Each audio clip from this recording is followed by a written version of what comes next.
Good day, everyone. I'm Ellana Javier, the Educational Projects Coordinator of Beda Junior Educators. Today, I will be teaching you oral communication, specifically the elements, process, and nature of communication. The learning targets are the following. First, understand the different definitions of communication. Next, identify and explain the key elements of communication and describe their roles in the process of communication. Lastly, know the nature and characteristics of communication. So, what is communication? Well, according to Merriam Webster, communication is a process by which information is exchanged between individuals through a common system of symbols, signs, or behavior. One example of this is texting a friend using slang and emojis. Even though you might not write in formal way, your friend will still understand you because you share a common system and you both know what those words and emojis represent. The way you communicate doesn't always have to be perfect. You just have to make sure that both the sender and receiver understands the message.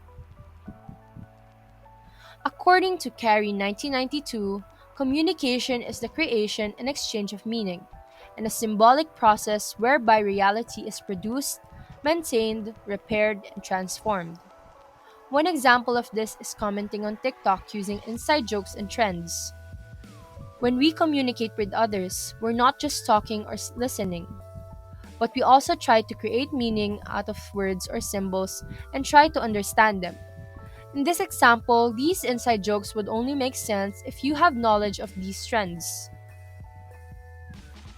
Lastly, communication is the process of sending and receiving messages through verbal or nonverbal means, including speech or oral communication, writing and graphical representations such as infographics, maps, and charts, and signs, signals, and behavior. One example is a teacher writing on the board using hands gestures and also explaining the lesson. Communication can happen in different ways. In this example, the teacher simultaneously used both verbal and nonverbal communication. And by doing these, the students can further understand the message that the teacher is sending.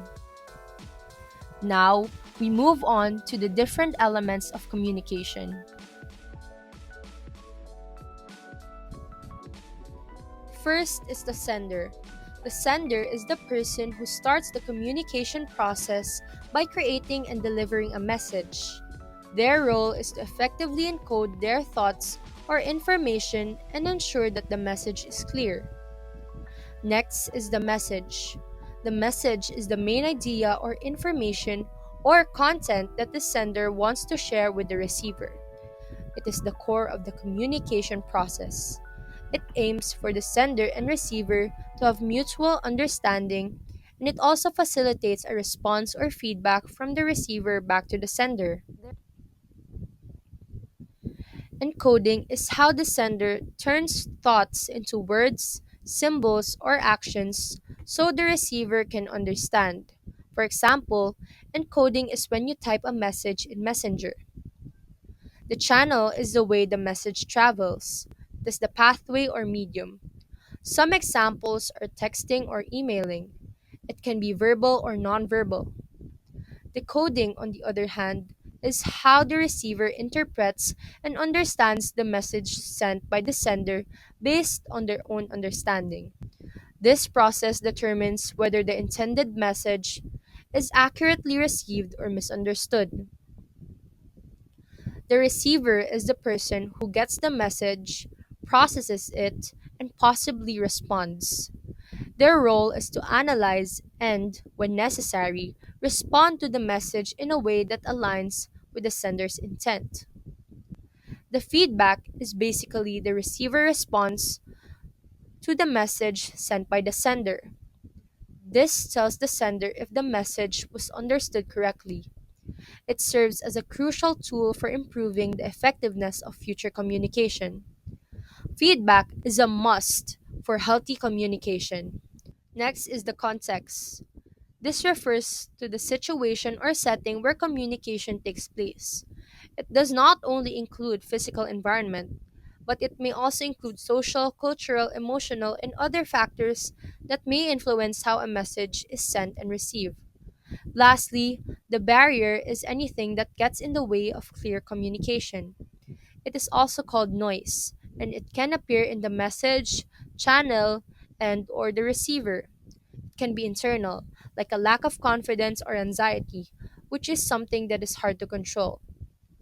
However, it can also be external, like low internet connection or background noise, which is easier to control. In this example, we can see two girls. One is the sender and one is the receiver. The sender will encode her thoughts through a medium or channel, which is her phone, and send them to the receiver. The receiver will then be notified about the message and she will read it and try to decode it. Once she fully understands it, the receiver will then send another message which serves as her feedback. Is an example of healthy communication. Now we dive into the nature of communication. Communication is a process of sharing and conveying messages or information from one person to another within and across channels, contexts, media, and cultures. The word communication comes from the Latin verb communicare, which means to share or make common. And it also comes from the Latin adjective communis, which means common or shared. And it also comes from an old French word commune, which means public or open to all. Basically, this means that communication is how we interact and connect with others to express our ideas and thoughts. Communication is a process. It is continuous and always changing. Communication doesn't end after speaking once or just sending one message. The feedback of the receiver, a violent reaction, or a hand gesture can facilitate another round of communication. Communication can be influenced by a lot of factors like the environment, time, and many more. Communication is systemic, meaning that it happens within systems and it is shaped by many interconnected or interdependent parts, like the sender or receiver, the environment, the location, or time. These factors work together in order to create meaning. Communication is irreversible. Once you have said or sent someone a message, it can't be taken back, meaning that even if you deleted the message, you can't delete the effect that it had on the receiver. That's why it is important to think before you speak or send something. Even if you apologize after sending a harsh message, the message will still have a negative effect on the person you sent it to. Communication is proactive.